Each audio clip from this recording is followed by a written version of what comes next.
Yeah, we back. Yeah, we back. Now, today we're going to be talking about Charlie Kirk. Obviously, big story in the headlines. And, I see a lot of folks, sending their sympathies and their condolences and things like that, especially those from the black community, which, of course, it doesn't surprise me. Typical fashion, always extending the olive branch, extending love and friendship and condolences to those who would never do the same. But, of course, due to the fact that I understand the psychology of my people, I'm not surprised by this. But it's just funny to me because, on my channel, we talk about a variety of topics, geopolitics, international affairs, with a particular focus on the African continent, especially. And on the African continent, we know that one of the main areas of conversation is the Sahel region. And we know that in that region of Africa, there's a lot of instability, terrorist groups. And we know the origin of those terrorist groups. It goes back to the fall of Libya. And we know that Libya fell because of external intervention, foreign powers who had their own economic interests on the table that they were trying to protect. And due to the fact that they viewed the government in Libya as an obstacle to those economic interests, they decided to remove that obstacle by engaging in violent regime change, arming certain terrorist groups, arming certain so-called rebel groups to topple the government, thus laying the groundwork for them to cut special deals for the natural resources. And later on, fast forward to today, we are still dealing with the after effects. We are still dealing with the terrorists, the instability, the jihadists, etc., etc. The fall of Libya did not only affect Libya alone, but it actually spread into neighboring countries. It spread into Mali, spread into Burkina Faso, spread into Niger, spread into northern Nigeria. And now, almost 15 years later, we have millions of families that have been displaced. We have millions of individuals who are now refugees and asylum seekers who have been driven from their homes. We have many who have died in the desert and in the ocean trying to flee to safety. And of course, we can't forget about the innocent civilians, the hundreds of thousands who lost their lives to terrorism due to the jihadist groups and the terrorist groups in the region, who, like I said, found their origins in the fall of Libya, the fall of Gaddafi. Now, what does this have to do with Charlie Kirk? Of course, we know Charlie Kirk, he passed away the other day, but it's so ironic because I see so many people sending out sympathies and condolences and, oh my God, think about his family and things like that. But if you go back during that time when you had nations like France and the United States and the United Kingdom and essentially NATO collectively toppling that regime, which led to the death and the overthrow of Gaddafi. If you go back during that time, Charlie Kirk was actually celebrating the deaths of African leaders. Charlie Kirk was celebrating the death of Gaddafi. Now, why was he celebrating the death of Gaddafi, right?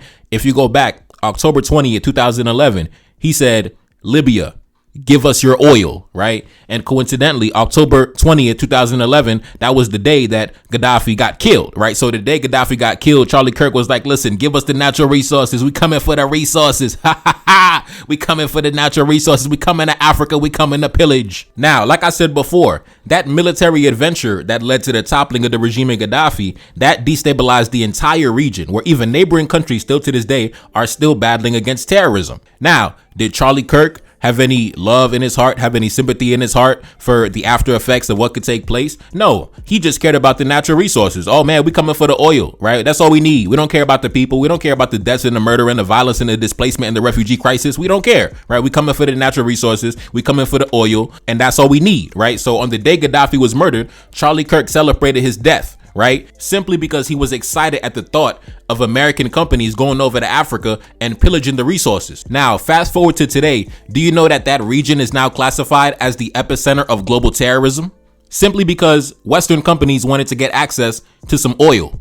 That's all. That entire region was destroyed simply for the interests of Western multinationals. And Charlie Kirk saw that as a personal victory for himself. So, I'm sorry if I don't have it in my heart to sympathize with somebody who celebrated the destruction of my mother continent. When it comes to me, there are certain things that are what I call a red line. When you attack the continent, even verbally, right? If you slander the continent, if you verbally slander the African continent, I view you as an adversary.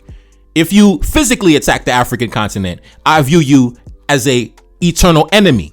If you celebrate death, murder, violence, and destruction and bloodshed on the African continent, listen, I don't want to get my channel removed, but I'll just say this. I'm not exactly going to feel any type of way if you happen to fall victim to an unfortunate accident. And it's so ironic, right? Because if you look at the way that Charlie Kirk passed away, falling victim to gun violence with a high-powered rifle, that's actually the way that many victims in the Sahel on the African continent in the nations that are dealing with terrorism, that's how many of them also got killed, right? When the jihadists come in on a motorcycle and kill the civilians, that's how many of them also get killed, right? So in a twist of irony, Charlie Kirk got killed in the same way that innocent civilians in the Sahel also get killed, being chopped down with high-powered weapons. Charlie Kirk died like an innocent civilian in a West African village. And listen, I'm not making this video to dance on his grave or anything like that, but I'm just saying it's a reason why you're not getting no sympathy from me. Besides all the problematic rhetoric you regularly threw out into the atmosphere, but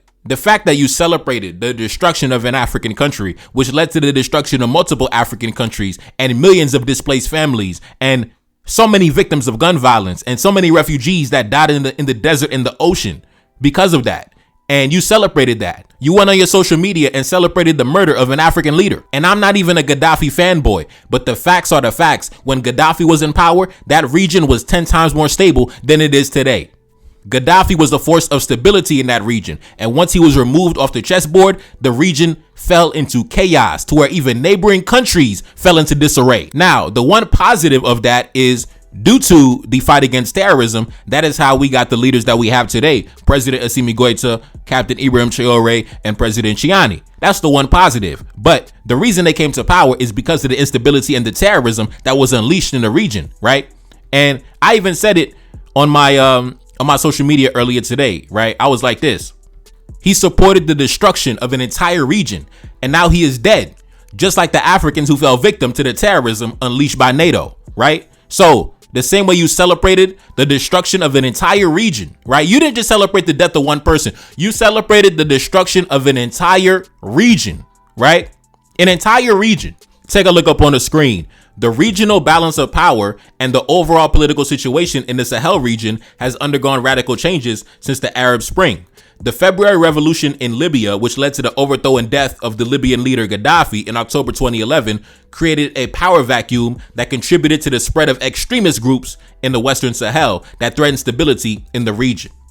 So, like I said, due to the fact that Western multinationals wanted access to African resources, they toppled an entire government, destabilized an entire region, which led to millions of displaced families and countless deaths of men, women, and children. And you will never see anybody sending their sympathies or condolences to our family that has been going through all this chaos and instability. But you expect me to sympathize with Charlie Kirk, right? Out of all the people in the world that deserve sympathy, you expect me, Neferkari Dessalines, to show sympathy for Charlie Kirk, somebody who openly celebrated the destruction of our mother continent. And thinking back during that time, wasn't the propaganda during that time was that we are here to protect civilians and uphold democracy? So why was Charlie Kirk back then worried about the oil, talking about the oil? I thought it was about democracy and protecting human rights. But you notice that he wasn't even thinking about that. It was all about the natural resources. We got to steal the African resources, right? Even if we got to kill the leader, we got to take the resources. So that was his mentality when he was a young man. Back in 2011, he was a young man. As a very young man, probably 18, 19 years old, he was celebrating the destruction of Africa. And can you imagine if he would have became president? Because I heard that they were grooming him to become maybe a leader in the future. Could you imagine having somebody like this, who was a teenager, celebrating the destruction of Africa? Somebody like that being the commander in chief? Could you imagine that? Could you imagine? Man.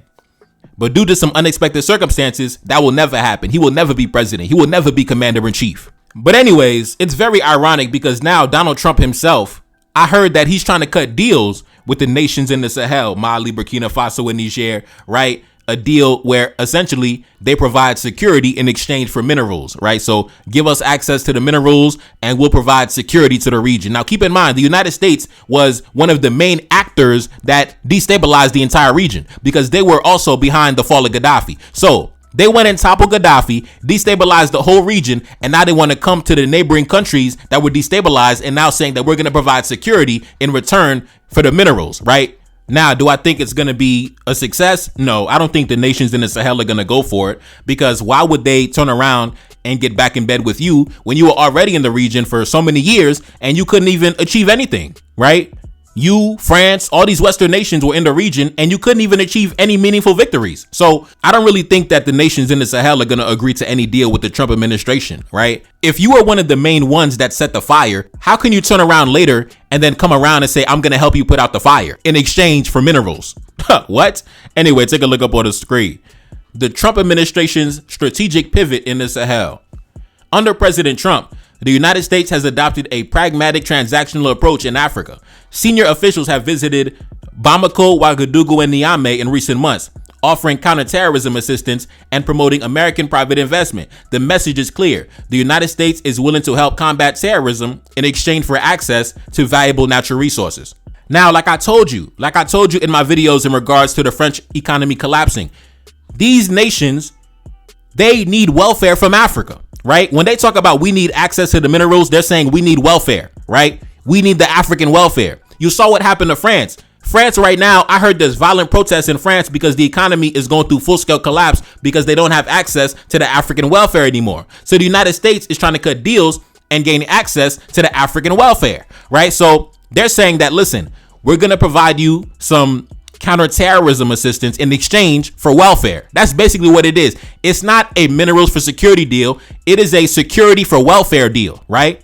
I'll give you some half-baked bullshit security and you give me welfare, right? That's the same scam that France was running. France was in the region for over 10 years, almost 10 years before they got kicked out. And they did not achieve any meaningful military victories, right? And all they did was extract resources. And that's why they got kicked out. So the United States, they're trying to now, and also in a bid to counter China and Russia, but now what they're trying to do is they're trying to gain access to the African welfare that France has lost. Now, like I said, I don't think that there's going to be any deal that occurs because the United States already got kicked out like back in 2024. So why would we come back and let you back in later if we already kicked you out? I'm pretty sure there was a reason why you got kicked out of that drone base, because you were not getting any results. The same reason why France got kicked out, because you weren't getting any results. You were not achieving any results, right? All these guys do when they come to Africa is destabilize the continent, assassinate leaders, and beg for minerals. That's all they do.